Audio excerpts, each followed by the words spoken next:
ka sa Japanese authentic foods and taga Makati ka, hindi mo na kailangan lumayo. Welcome to Little Tokyo. Sobrang cozy, stylish, at perfect for dates or hangouts. Honestly, yung food talaga yung babalikan mo dito, lalo na sa Misaki bistro. Kasi for only 1,699, good for 2 packs, may experience mo na yung teppanyaki date. So dito per set sila, mayroong beef, chicken, and salmon.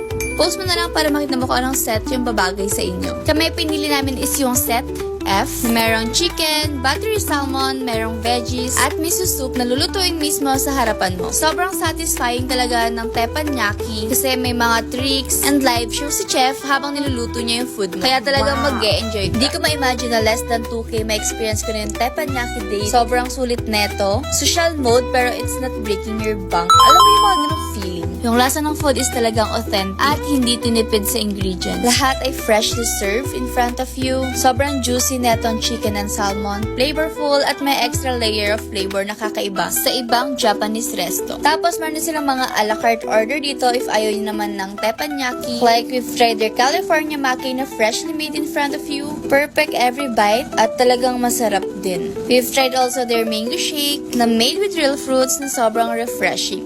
As in dito walang tapon kasi tambayan din to ng mga sikat na artista. I swear. So ano pang inihintay nyo? Kung gusto nyo ma-experience ng ganitong klaseng date, tara na dito sa Misaki Bistro, Little Tokyo, Makati. And syempre, follow me for more food adventures. Yun lang. Bye!